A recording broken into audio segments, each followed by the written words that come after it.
Hi, I'm Robert Perkins, the immigration professor. Hello and welcome to my lecture today. It's going to be a two-part video series on visas called H-1B visas. The H-1B is the most common type of work visa that companies use to bring people over to the United States. It's also the best visa for a lot of reasons. This is going to be a two-part series. The first part is going to be kind of the mechanics and legal requirements of the H-1B. And the second part is kind of describing why this visa is the best visa, and even still in a bad economic times, why it's still the best and most viable way to bring somebody here. So let's start out with the legal requirements for the visa. By the way, you can find all my videos on my website at www.immigration-professor.com. Or if you need specific advice about H-1B visas, whether you be an employer or an immigrant employee from another country, please call my office at 310-384-0200. So let's talk about the legal requirements for the visa. There are, in essence, 3.5. The first one is that the job that's being offered must require a degree. And I guess I'm going to back up a little bit and go over all of these parts. First of all, there has to be a job offer. A lot of times I have clients coming into my office and they say, well, I'd love to get an H-1B. Let me get an H-1B and then go find a job because I'll have employment authorization. Well, unfortunately, the system doesn't work that way. That employee will need to go out and find a job offer in a job that relates to their field. And so you can't just get the visa first and then the job offer. The company has to sponsor you. And it has to sponsor you in a job that's what's called a professional job.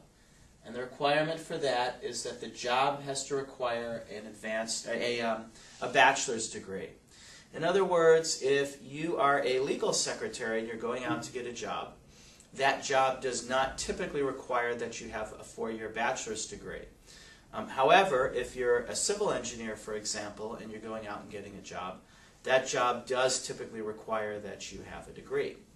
So that's the first requirement, again, of an H-1B visa, is that the job being offered must require a degree. The second requirement is that the person must have a bachelor's degree or its equivalent, and we'll talk a little bit about that, that relates to the job. Okay? So, for example, engineers is a pretty good example of this. Years ago, there were a lot of people that didn't get a degree in the 60s and so forth, and they had a lot of practical abilities as an engineer. And they worked as engineers. So what is the equivalent of a degree? Let's say, for example, somebody is working as an engineer. Immigration has what they call the 3-for-1 rule. I guess I'll put for equivalence. And that is that 3 years of experience in the field equals 1 year towards the degree. So if you are going to show immigration that you have the equivalent of a degree, a 4-year degree, you would need, if you're using the 3-for-1 rule, 3 years of experience equals 1 year. In order to get 4-year degree, you would have to do 3 times 4, which would equal 12 years of work experience. The interesting thing, too, is you could also show that you have perhaps 2 years of college in that area, or 2 years of university, and then towards the degree of education, 2 years of education, and then, using that 3-for-1 rule, you need to make up the other 2 years of education so you can have 6 years of experience, for example. 2 years of education and 6 years of experience could equal a degree as well.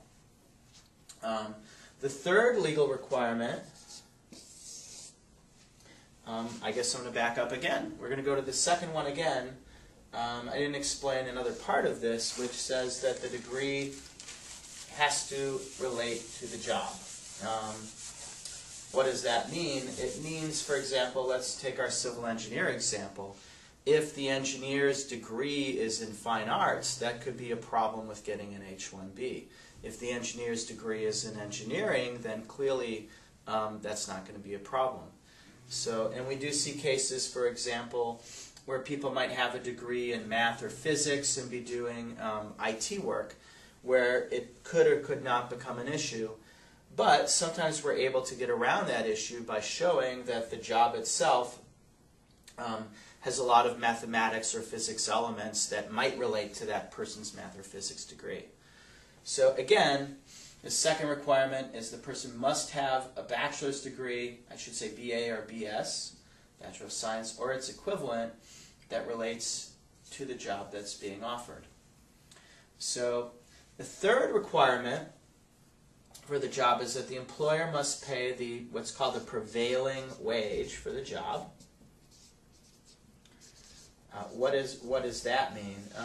Pretty much it means that the employer has to consult with different salary surveys. The Department of Labor itself has its own salary survey that it puts out and basically shows different jobs in different cities, what is the prevailing wage for that job.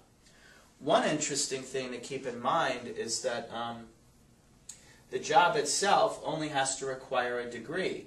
So the prevailing wage only need be for someone coming out of school with a degree. And it doesn't matter if the person actually has 20 years experience under their belt. If the job itself only is an entry-level job, then the prevailing wage is only the entry-level wage. And I mentioned before there were 3.5 requirements, but before I get to the half, I'll mention that all of my videos can be found on my website, which is www.immigration-professor.com. Or if you need legal advice in any specific case, please call our offices at 310-384-0200. We have locations in California and Illinois, and we also service clients all across the United States. So the last requirement for an H-1B, I'll call it 3A, it's kind of a half requirement, is if the job requires a license for the job, then the person must have the license. This becomes an issue, for example, probably the most common example right now is nurses, where in order to get an H-1B visa as a nurse, for example, the prospective employee actually has to take and pass the licensing exam called the NCLEX, NCLEX in nurse cases, in order to get an H-1B visa and be able to work in the United States. The H-1B visa is a wonderful visa, and it allows somebody to work as a temporary worker for up to 6 years. They can petition for 3 and get another 3.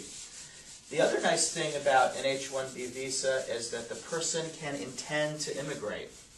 What that means is that when they go to the embassy, they can say to the embassy, I don't intend to come back to my country. I've sold my car, I've sold my house, I'm not leaving.